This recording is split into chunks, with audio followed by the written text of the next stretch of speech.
Hi students, तो आज हम reflection and refraction of light से रिलेटेड कुछ न्यूमेरिकल जो है, तो जैसे मिरर, प्रीवियस लेक्चर में हमने मिरर फार्मूला देखा, मैग्निफिकेशन देखा, स्फेरिकल मिरर, तो उससे रिलेटेड कुछ न्यूमेरिकल जो है आज हम लेते हैं जो शाहू स्क्रीनिंग टेस्ट में पूछे जा सकते हैं। ओके, तो स्टार्ट करते हैं हम न्यूमेरिकल से। a real image a real image a real image of of half the size is obtained in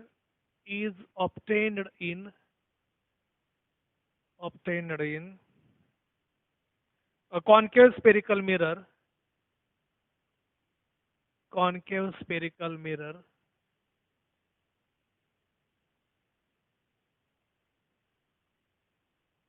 with a radius of curvature with a radius of curvature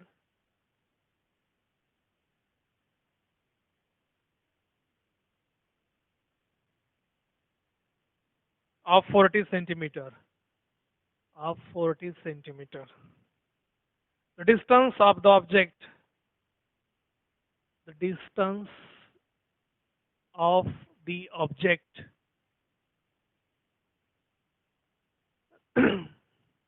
and that of its image and that of its image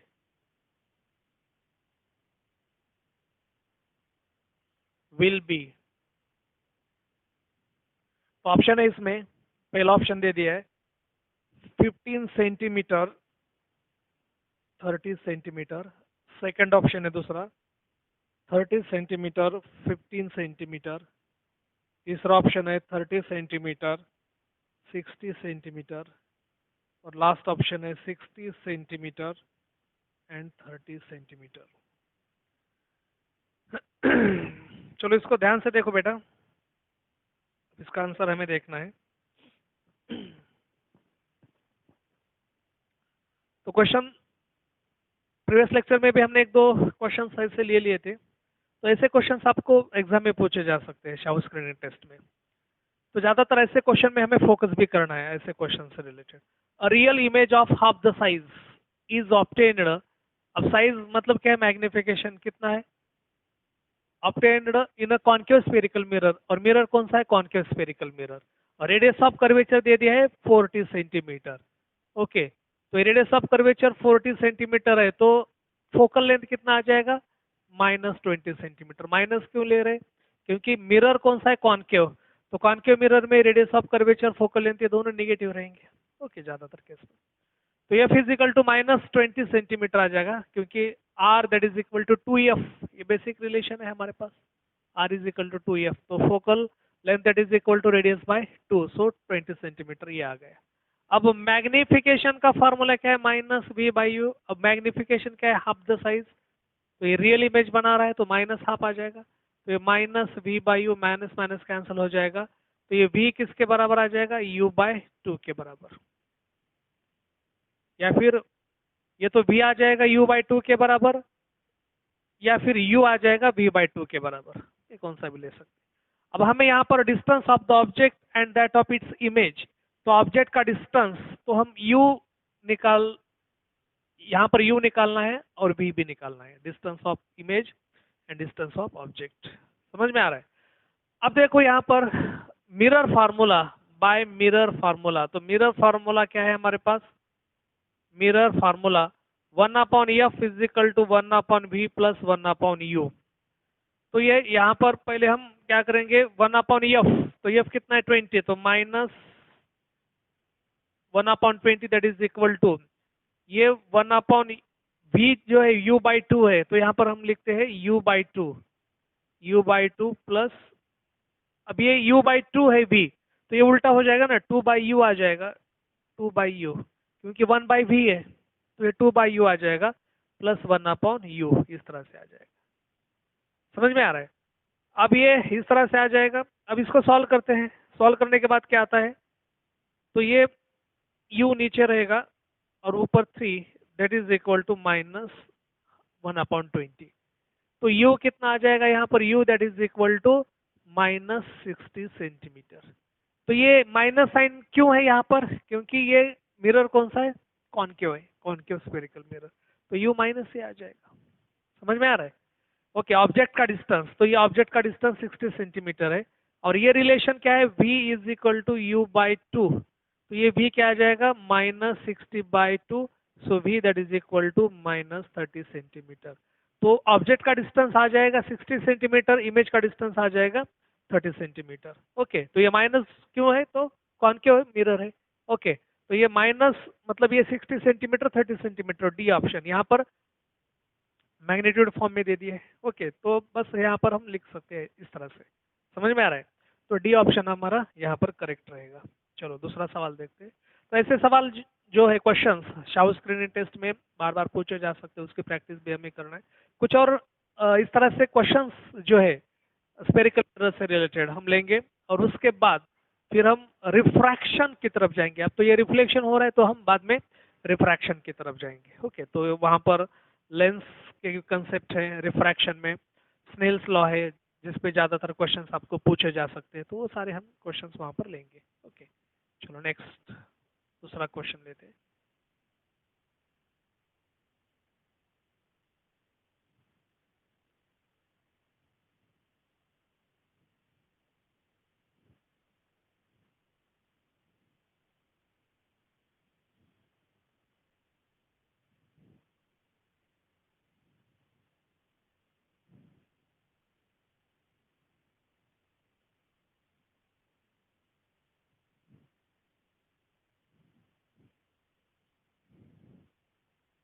चलो दूसरा question.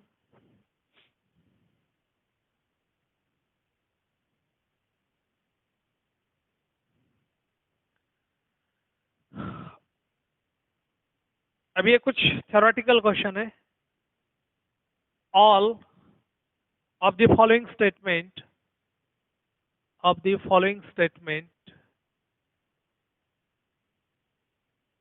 Conceptual है, are correct,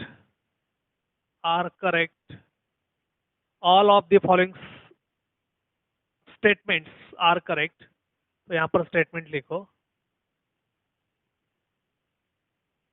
statements are correct accept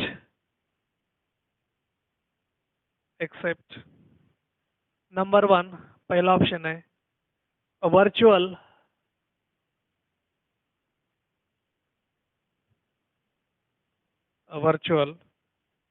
erect magnified image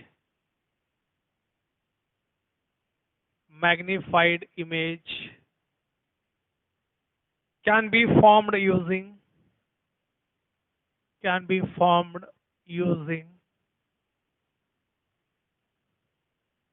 a concave mirror।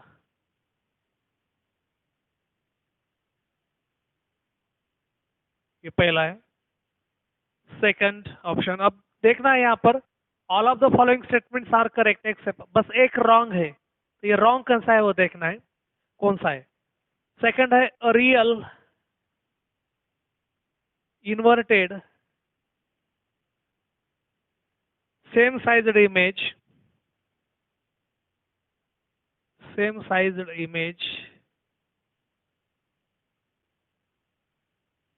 can be formed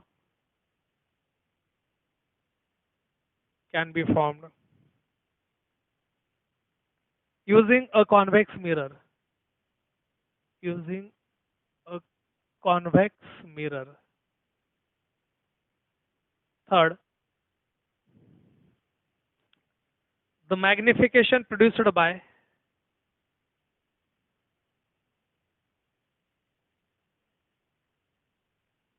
तो आप check करो वहां पर कौन सा गलत है, इसमें से रॉन्ग देखना है हमें। Magnification produced by a convex mirror is always by a convex mirror is always less than 1, is always less than 1। और last option, virtual erect, a virtual erect same sized image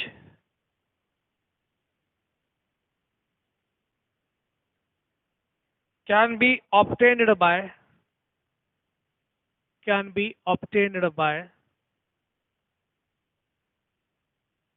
using a plane mirror, by using a plane mirror.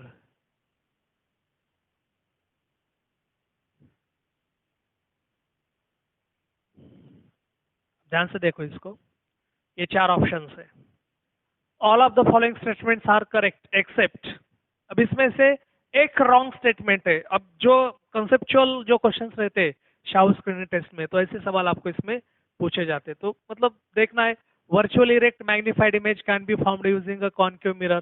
तो concave mirror में ज्यादातर हमने देखा है कि real image बनती है, लेकिन एक केस है, कौन सा केस, जो पोल और फोकल, जो फोकस रहता है, फोकस और पोल के बीच में अगर ऑब्जेक्ट रहता है तो उसका इमेज इरेक्ट वर्चुअल बनता है। तो ये पॉसिबिलिटी है, कैन बी फॉर्म्ड, तो ये कैन बी पूछा है। ऑलवेज अगर वहां पर होता तो ये रॉन्ग होता, लेकिन कैन बी, तो एक एक्सेप्शनल केस है, हमने देखी थी। अब सेकंड है real inverted same sized image can be formed using convex mirror. अब ये गलत है, क्योंकि कॉन्वेक्स मिरर में रियल इमेज नहीं बनती। कॉन्वेक्स मिरर में हमेशा इन्वर्ट कौन सी इमेज बनती है, इरेक्ट एंड वर्चुअल इमेज। तो ये सेकंड स्टेटमेंट जो है ये तो गलत दिख रहा है। Okay B. अब थर्ड भी देखते हैं, magnification produced by convex mirror is always less than 1। तो मैग्निफिकेशन लेस देन 1 ही रहता है, क्योंकि जो इमेज बनता है कॉन्वेक्स मिरर में, हमने देखा था वो जो कंसेप्ट ले रहे थे मिरर का, स्फेरिकल मिरर का, जिसमें कॉनकेव और कॉन्वेक्स मिरर, जो प्रीवियस लेक्चर में ही देखा था हमने उसको। तो वहां पर देखा था कि जो इमेज बन रही है वो हमेशा छोटी रहती है, पॉइंट साइज या फिर छोटी ऑब्जेक्ट से छोटी। Virtual erect same sized image can be obtained using a plane mirror. तो ये erect virtual same sized image can be obtained by using a plane mirror. तो ये भी मतलब ये जो है सही है, गलत नहीं है। ये virtual erect same sized image ये ऑब्टेन होती है प्लेन मिरर से। तो गलत कौन सा है यहाँ पर, real inverted same sized image can be formed using a concave, what is that, convex mirror. Okay, तो ये गलत है सेकंड। तो इस तरह से जो हमने जो स्टडी किया है, तो कंसेप्चुअली भी हम उसको इस तरह से, मतलब जो थ्योरेटिकल थ्योरी बेस्ड जो क्वेश्चंस रहते हैं जिसमें कैलकुलेशन नहीं होता, तो वो भी क्वेश्चन शाउ स्क्रीनिंग टेस्ट में पूछे जा सकते हैं। तो इसके ऊपर भी हमें ध्यान देना है। Okay,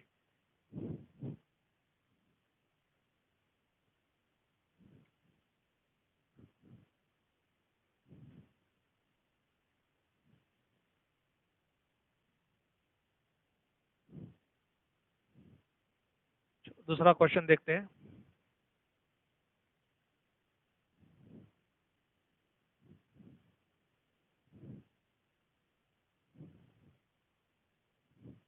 next,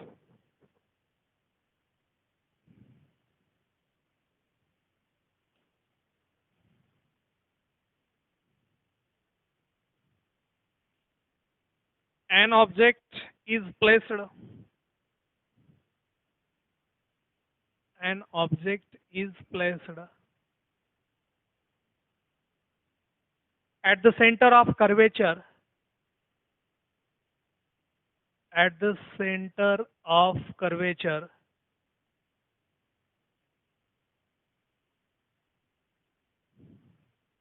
of a concave mirror, of a concave mirror,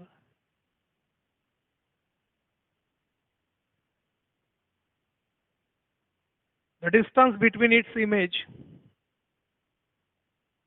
the distance between its image and the pole, its image and the pole is, and the pole is, option है पहला option, equal to F, second between f and 2f,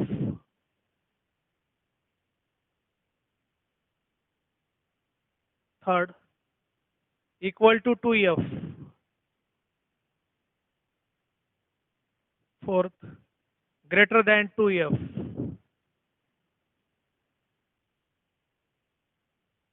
greater than 2f। अब देखो ये question, an object is placed at the centre of curvature of a concave mirror. हमने concave mirror के बारे में देखा था, इस तरह से कॉन्केव मिरर सेंटर ऑफ कर्वेचर पे अगर ऑब्जेक्ट होता है, ये पोल और ये कॉन्केव मिरर, सेंटर ऑफ कर्वेचर पे अगर ऑब्जेक्ट होता है तो इमेज भी कहां पर बनती है, सेंटर ऑफ कर्वेचर। ओके, उसके नीचे सेम साइज में इन्वर्टेड रहती है। Okay, the distance between its image and the pole is, तो ये इमेज है और ये पोल, पोल और इसके बीच में जो डिस्टेंस है वो किसके बराबर है, तो ये डिस्टेंस, तो ये रेडियस ऑफ कर्वेचर भी रहता है। ये जो डिस्टेंस है पोल और सेंटर ऑफ कर्वेचर के बीच में जो डिस्टेंस है उसको हम रेडियस ऑफ कर्वेचर बोलते हैं। तो आर जो है वो 2f के बराबर होता है। ओके, तो ये इमेज कहाँ पर बन रही है, 2f, मतलब सेंटर ऑफ कर्वेचर पे ही इमेज बनती है ना। ऑब्जेक्ट अगर सेंटर ऑफ कर्वेचर पे होता है तो ऑब्जेक्ट कहाँ पर, इमेज कहाँ पर बनती है, centre of curvature, real and inverted same size में, जो हमने देखा था ऑलरेडी। तो उसी से रिलेटेड क्वेश्चन है, मैंने उस टाइम कहा था भी आपको कि इसके ऊपर क्वेश्चंस आपको पूछे जाते हैं, तो ऐसे इस तरह से आपको क्वेश्चंस पूछेंगे। तो यही डिस्टेंस आर है, r is equal to 2f, हमारे पास ये फार्मूला है। तो ये इमेज यहाँ पर बन रही है तो 2f, तो कहाँ पर रहेगा, इक्वल टू 2f। तो distance between the image and the pole is किसके बराबर रहेगा, 2f के बराबर रहेगा, तो इक्वल टू 2f। तो इस तरह से भी हम इसको देख सकते हैं। समझ में आ रहा है? चलो दूसरा नेक्स्ट क्वेश्चन देखते हैं ऐसे ही।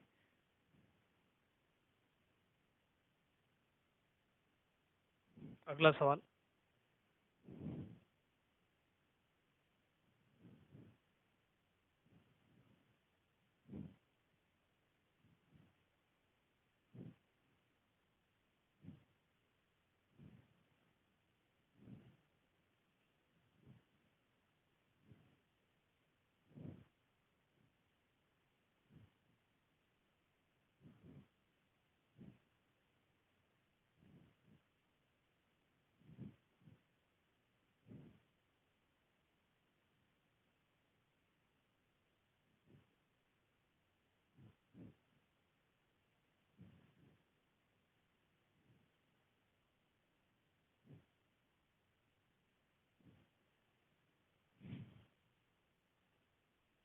अगला सवाल लेते हैं यहाँ पर next. An object of size 7 centimetre, an object of size 7 centimetre is placed at is placed at 27 centimeter 27 centimeter in front of a concave mirror of a concave mirror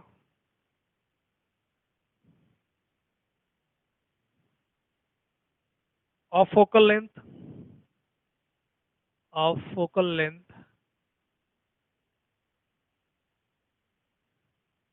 18 centimeter 18 centimeter at what distance at what distance from the mirror should be from the mirror from the mirror should a screen be placed should a screen be placed so that a sharp so that a sharp focused image can be obtained. Focused image can be obtained. Image can be obtained.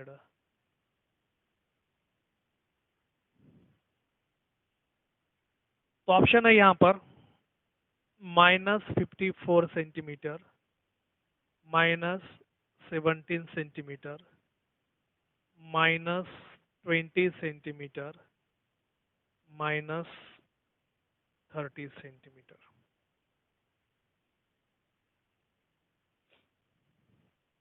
अब देखो यहाँ पर object of size 7 centimetre, कभी कभी size इस तरह से आपको दिया जाता है, लेकिन हमारा फोकस ऑब्जेक्ट का डिस्टेंस ये हमें फाइंड आउट करना है। तो साइज कितनी है, 7 centimetre, is placed eight 27 centimetre in front of concave mirror. तो इस तरह से ये कोई कॉन्केव मिरर है। ओके, ये कॉन्केव मिरर, तो ऑब्जेक्ट कहाँ पर है, 27 सेंटीमीटर पे है, और हाइट कितनी है इसकी, 7 सेंटीमीटर। तो object of size 7 centimetre is placed eight 27 centimetre in front of a concave mirror. अच्छा, ये ऑब्जेक्ट का डिस्टेंस भी दे दिया है, वो कितना है, 27 centimetre in front of concave mirror. Okay, तो ये डिस्टेंस आपको दे दिया है पोल से। और फोकल लेंथ 18 सेंटीमीटर। अब इसकी फोकल लेंथ कोई 18 सेंटीमीटर, यहाँ पर कोई फोकस हो सकता है। ओके, तो ये कितना है, 18 centimetre, 18 centimetre. Okay, at what distance from the mirror should be a screen be placed so that a sharp focused image can be obtained। तो यहाँ पर स्क्रीन कितने डिस्टेंस पे हमें चाहिए, ओके, ताकि इमेज जो है वो शार्प फोकस्ड इमेज हमें मिल जाए। ओके, मिरर से कितने डिस्टेंस पे स्क्रीन रखना है तो हमें शार्प इमेज यहाँ पर मिल जाए। ओके, तो वी हमें यहाँ पर फाइंड आउट करना है, वी फाइंड आउट करना है। ओके, वी फाइंड आउट करना है। तो ऑब्जेक्ट डिस्टेंस, फोकल लेंथ आपको दे दिया है। अब ये मिरर कौन सा है, कॉन्केव मिरर।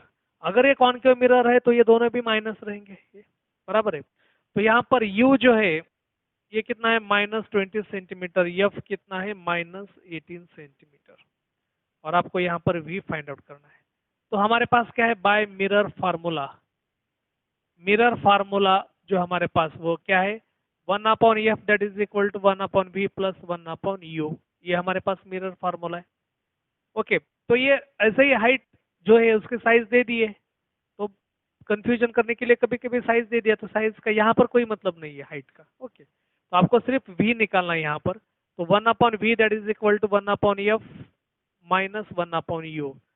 तो हम प्रॉपर साइन यहाँ पर लगाएंगे, 1/v that is equal to 1/f कितना है, -18 माइनस ये -27 u, ऑब्जेक्ट का डिस्टेंस, बराबर है। तो ये माइनस माइनस प्लस हो जाएगा, 1/v that is equal to, ये प्लस माइनस में ज्यादा गड़बड़ करती है, इसलिए थोड़े से ऐसे सेम क्वेश्चंस की हमें प्रैक्टिस भी करनी चाहिए ज्यादा। तो ये यहाँ पर आ जाएगा 1/27 माइनस 1/18, तो माइनस माइनस क्या हो रहा है, प्लस हो रहा है। तो ये कितना आ जाएगा नीचे, 54। ओके, तो 1/v इज इक्वल टू 54 नीचे आ रहा है, तो ये 2 माइनस यहाँ पर आ जाएगा 3, बराबर है। तो 1/v that is equal to -1/54। Okay, तो v निकालना था, तो v कितना आ जाएगा यहाँ पर, v that is equal to -54 centimetre. तो v मतलब क्या है, इमेज, इमेज डिस्टेंस। तो स्क्रीन 54 सेंटीमीटर पोल से या फिर मिरर से 54 सेंटीमीटर दूर यहाँ पर रखना पड़ेगा ताकि हमें शार्प इमेज यहाँ पर मिल जाए। ओके, तो -54 है, तो हमारे पास पहला ऑप्शन यहाँ पर करेक्ट है। समझ में आ रहा है, तो इस तरह से हम इसको सॉल्व कर सकते हैं। चलो दूसरा क्वेश्चन देखते हैं यहाँ पर, और एक क्वेश्चन देखते हैं बाद में, उसके बाद रिफ्रैक्शन ऑफ लाइट। ओके, तो एक वीडियो ऐसे भी बनाएंगे बाद में, जैसे कि पूरे मतलब मिक्सड कंसेप्ट वहाँ पर रहेंगे, वैसा भी एक लेक्चर हम यहाँ पर शूट करेंगे। चलो दूसरा क्वेश्चन देखते हैं यहाँ पर, next.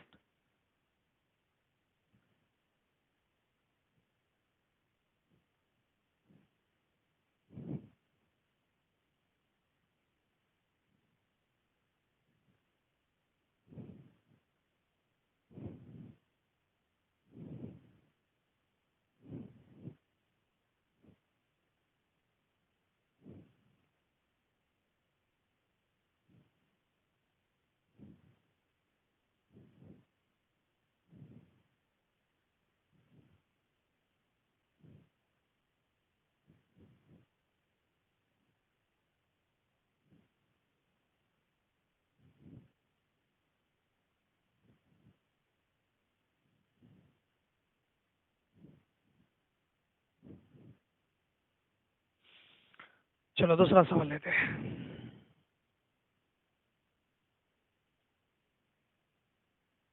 An object 5 centimeter, an object 5 centimeter. In length is placed. In length is placed at distance of 20 centimeter.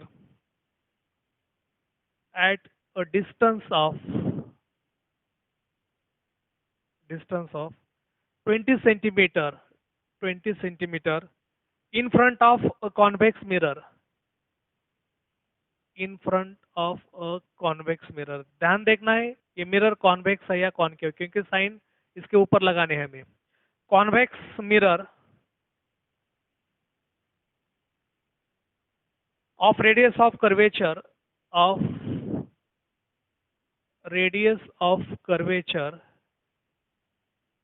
30 centimeter.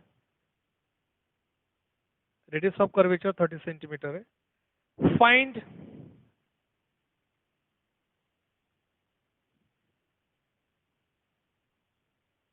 the position of the image. Find the position of the image. Position of the image and its size. And its size.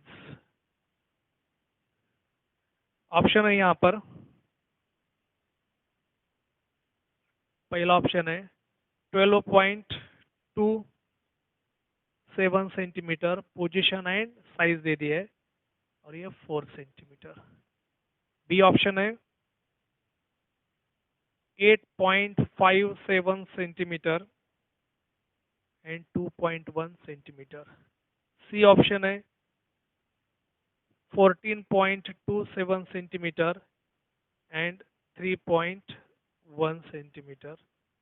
Last option है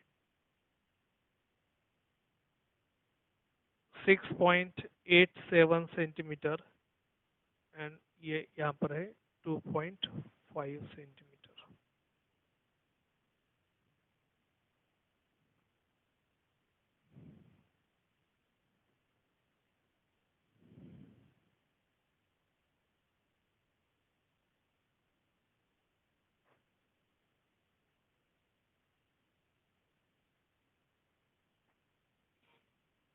अब देखो इसको solve करने की कोशिश करो.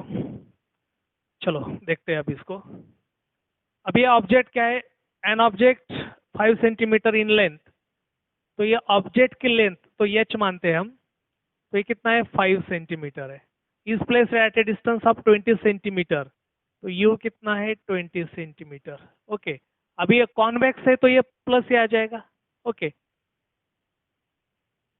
Of radius of curvature दे दिया है 30 सेंटीमीटर. तो R is equal to 2F होता है. R is equal to 2F बराबर है रेडियस ऑफ.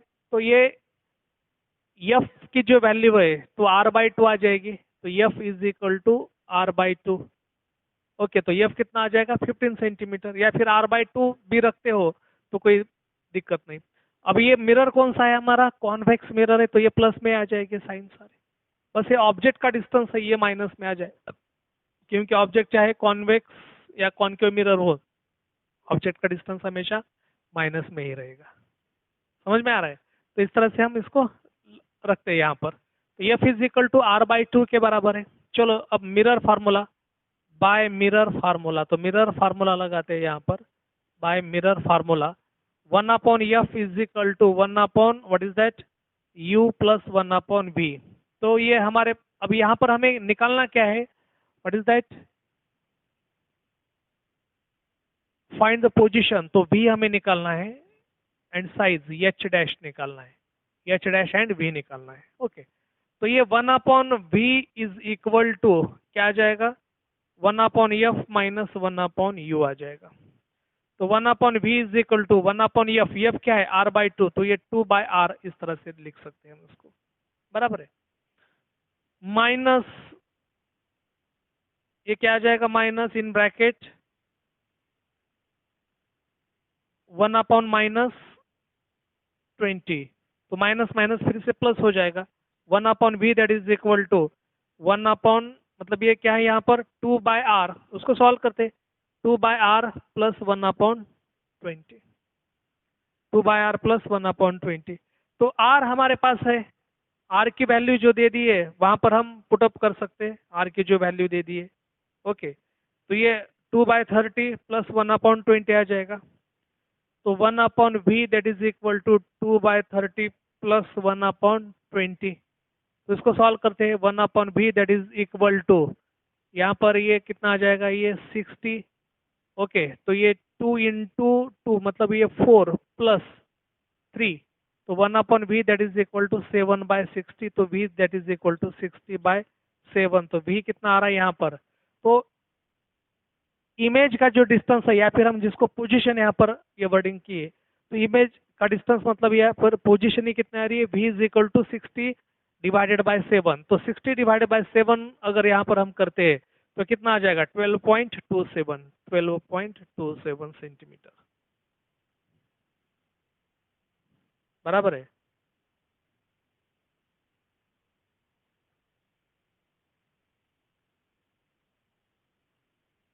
टेबल पॉइंट नहीं, नहीं गलत है ये कितना आ रहा है यहाँ पर देखो, 7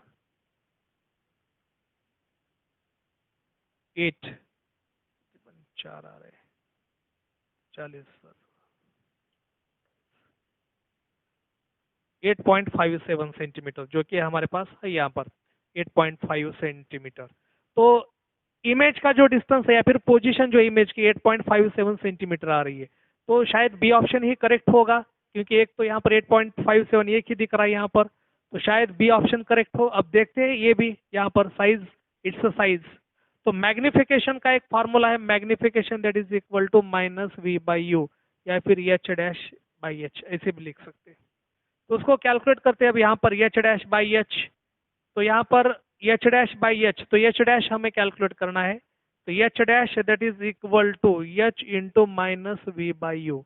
तो h' that is equal to h, h कितना दे दिया है 5 इंटू माइनस, अब ये v/u, तो v कितना आ गया यहाँ पर 8.57, 8.57 डिवाइडेड बाय u कितना है -u 20 सेंटीमीटर, तो माइनस माइनस प्लस हो गया, h dash that is equal to 5 into 8.57 divided by 20। Okay, तो इसको हम ऐसे भी सॉल्व कर सकते हैं, h dash that is equal to 5 into 8.57 किसके बराबर है 16 डिवाइडेड बाय 7 इंटू 20, ऐसे भी कर सकते हैं ना हम उसको। ओके, तो ये इधर 3 आ जाएगा, तो h dash that is equal to 15 divided by 7, तो h dash that is equal to 2.1 centimetre. तो h डैश कितना आ रहा है 2.1 सेंटीमीटर, बराबर है। तो ये 2.1 सेंटीमीटर यहाँ पर है। तो हाइट साइज जो है इमेज की वो कितना आ जाएगा 2.1 सेंटीमीटर। तो ऐसे भी हम इसको सॉल्व कर सकते हैं, समझ में आ रहा है। तो ऐसे क्वेश्चन इस तरह से आप इसको सॉल्व करना है। चलो दूसरा देखते हैं। तो यहाँ पर हमारा बी ऑप्शन जो है वो करेक्ट आ जाएगा, बी ऑप्शन करेक्ट ऑप्शन। अब थोड़े से रिफ्रैक्शन के बारे में देखेंगे, यहाँ पर रिफ्रैक्शन होता क्या है। ये आ गया समझ में आपको। चलो देखते हैं नेक्स्ट।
नेक्स्ट अब रिफ्रैक्शन ऑफ लाइट के बारे में देखते हैं। What is refraction of light. Refraction, of light. तो रिफ्रैक्शन ऑफ लाइट बेसिकली क्या होता है?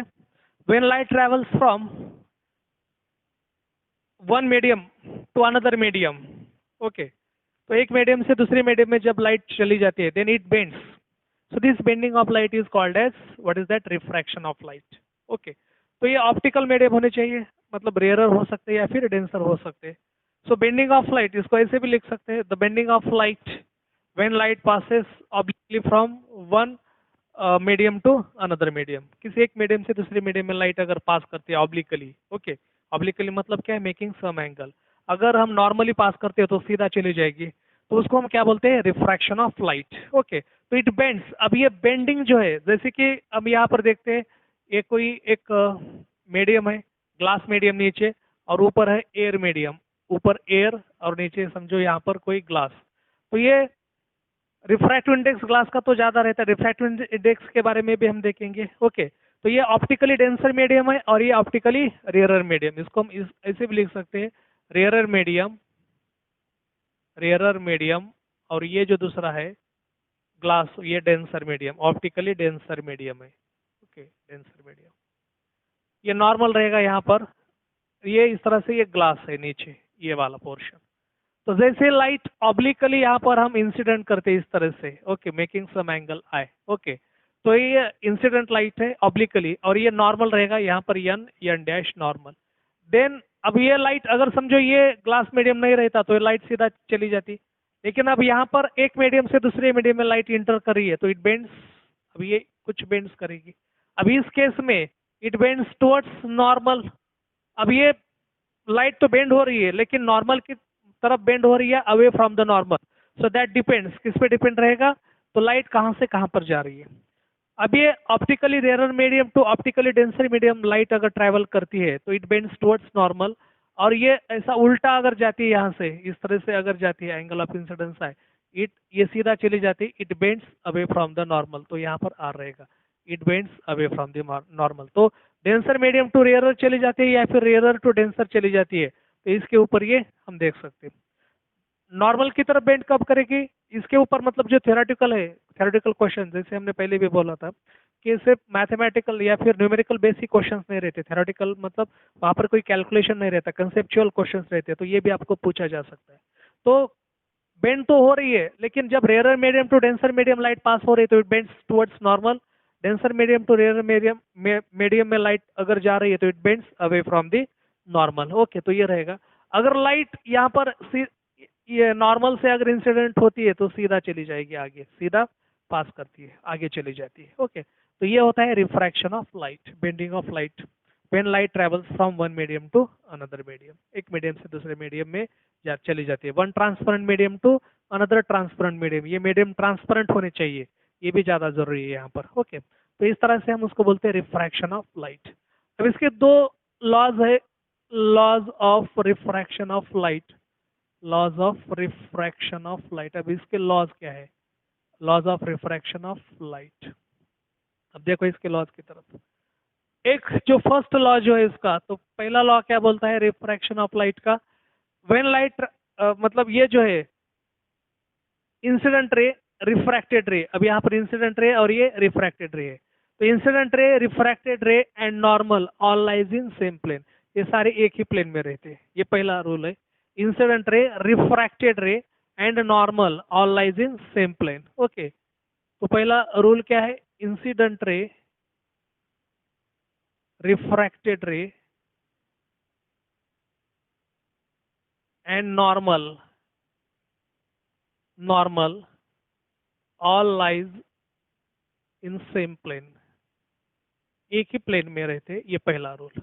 और दूसरा रूल जो है जिसको हम स्नेल्स लॉ भी बोलते हैं, दूसरे रूल को हम क्या बोलते हैं? Snell's law. अब स्नेल्स लॉ क्या है? Sine angle of incidence for any two media, कौन से भी दो मीडिया के लिए, फॉर एनी टू मीडिया। अब ये अलग अलग मीडियम होने चाहिए, क्योंकि अगर रिफ्रैक्शन होना है तो एक ही मीडियम में, होमोजेनियस मीडियम में लाइट अगर ट्रैवल करती है तो वहां पर बेंडिंग नहीं होती। जैसे ग्लास में ट्रैवल कर रही है तो सीधा चली जाएगी, एयर में ट्रैवल कर रही है तो सीधा चली जाएगी।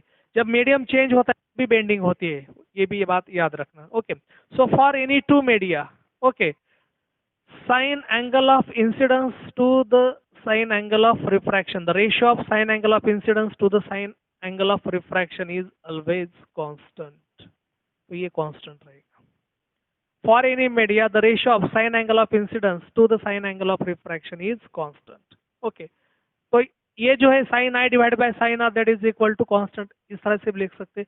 और ये जो कांस्टेंट है sin I divided bye sin R, इस कांस्टेंट को हम रिफ्रैक्टिव इंडेक्स भी बोल सकते हैं. ये जो कांस्टेंट है उसको हम क्या बोलेंगे, म्यू या फिर n. सिंबॉलिकली हम n या फिर म्यू ऐसे भी लिख सकते हैं, n या फिर म्यू. ओके, तो ये रिफ्रैक्टिव इंडेक्स रहेगा. ओके, तो ये refractive index of second with respect to first ऐसे भी लिख सकते हैं हम इसको, refractive index of second with respect to first. Okay, so this is mu. यहाँ पर क्या है, रिफ्रैक्टिव इंडेक्स. रिफ्रैक्टिव इंडेक्स समझ में आ रहा है. तो रिफ्रैक्टिव इंडेक्स क्या है, it is basically the ratio of sine angle of incidence to the sine angle of refraction. ये कोई नंबर है. ओके, तो ये बताता है कि वो कितना ज्यादा डेंसर है या फिर कम डेंसर है, ज्यादा डेंसर है या फिर कम डेंसर है. ये नंबर बताता है. जितना ज्यादा नंबर रहेगा उतना ज्यादा डेंसर, जितना कम नंबर रहेगा उतना कम डेंसर. जैसे रिफ्रैक्टिव इंडेक्स ईयर का 1 ही होता है, क्योंकि sign angle of incidence and sign angle of refraction ये दोनों सेम ही रहेगा, क्योंकि सीधा चली जाती है लाइट, तो उसका 1. तो कम से कम रिफ्रैक्टिव इंडेक्स कितना रहेगा, 1 रहेगा. ओके, ईयर का सबसे कम. सबसे ज्यादा डायमंड का होता है 2.5 के आसपास जो है. ओके, तो ये रिफ्रैक्टिव इंडेक्स तो एक नंबर है. तो ये नंबर बताता है कि वो जो मीडियम है ज्यादा डेंसर है या फिर लोअर डेंसर है. ओके, तो ये इस तरह से हम लिख सकते हैं, refractive index of second with respect to first, so sine I divided by sine R. Okay, तो ये μ2 डिवाइडेड बाय μ1, इसको ऐसे भी लिख सकते हैं, sine I divided by sine R that is equal to μ2 divided by μ1. या फिर हम इसको ऐसे भी लिख सकते हैं, μ1 sine I that is equal to μ2 sine R. Okay, तो ये होता है स्नेल्स लॉ. ये होता है यहाँ पर स्नेल्स लॉ. ये होता है स्नेल्स लॉ. इसको क्या बोलते हैं हम, स्नेल्स लॉ. स्नेल्स ये साइंटिस्ट है, इन्होंने ये पहली बार बताया था. Okay, so this is the Snell's law. The ratio of sine angle of incidence to the sine angle of refraction that is always constant. ये स्नेल्स लॉ है, और इसको इसी कांस्टेंट को हम क्या बोलते हैं, रिफ्रैक्टिव इंडेक्स. और ये बाउंड्री कंडीशन जो है वो इस तरह से लिखने हैं. बाद में इसके ऊपर बहुत सारे क्वेश्चंस भी हमें बनाने हैं. तो बाउंड्री कंडीशन इस तरह से आ जाएगी, ये जो बाउंड्री है यहाँ पर μ2 sin i divided by μ2 sin r, boundary condition. ये याद रखना, boundary condition.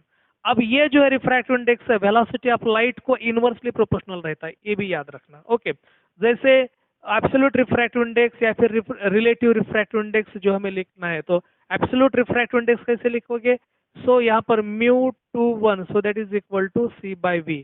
So velocity of light in medium, c मतलब क्या है, velocity of light in air, पहला क्या रहेगा, in air divided by velocity of light, velocity of light in medium. तो इसको बोलते हैं हम एब्सोल्यूट रिफ्रैक्टिव इंडेक्स. यहाँ पर सीधा हम लिखते हैं absolute refractive index. Absolute refractive index, ये बाद में सब काम आ जाएगा जो भी मैं यहाँ पर लिख रहा हूँ. और रिलेटिव रिफ्रैक्टिव इंडेक्स क्या होता है, ये μ2 divided by μ1. Okay, so this is the relative refractive index. Okay, relative refractive index, relative refractive index, relative refract, ये बस ओवरव्यू ले रहे हैं हम, ऑलरेडी आप सब पढ़ चुके हैं. ओके, तो रिलेटिव रिफ्रैक्टिव इंडेक्स क्या है, μ2 डिवाइडेड बाय μ1, या फिर हम उसको बोलते हैं v2. अब ये v1 डिवाइडेड बाय v2, तो velocity of light in first medium divided by velocity of light in second medium, ये याद रखना. तो ये जो रेशियो यहाँ पर बन रहा है μ2 डिवाइडेड बाय μ1, तो refractive index velocity of light को हमेशा इनवर्स रहेगा. अगर वेलोसिटी ज्यादा है तो रिफ्रैक्टिव इंडेक्स कम, वेलोसिटी कम है तो रिफ्रैक्टिव इंडेक्स ज्यादा रहेगा. ओके, जैसे एयर में वेलोसिटी सबसे ज्यादा होती है, किसी मीडियम में अगर पास होती है तो इसकी वेलोसिटी कम होती है. उसकी वेलोसिटी कम हो रही है, इसका मतलब उसका रिफ्रैक्टिव इंडेक्स भी क्या है, ज्यादा है. जितना ज्यादा रिफ्रैक्टिव इंडेक्स उतनी वेलोसिटी कम. तो ये वेलोसिटी और रिफ्रैक्टिव इंडेक्स एक दूसरे को इनवर्स में रहते हैं, ये भी याद रखना है. तो ये relative refractive index v1 divided by v2. So velocity of light in first medium divided by velocity of light in second medium. Okay, ऐसे भी लिख सकते हैं, velocity of light in first medium divided by velocity of light in second medium. Velocity of in second medium. Okay, तो ये सब ये जो है आपको याद रखना है।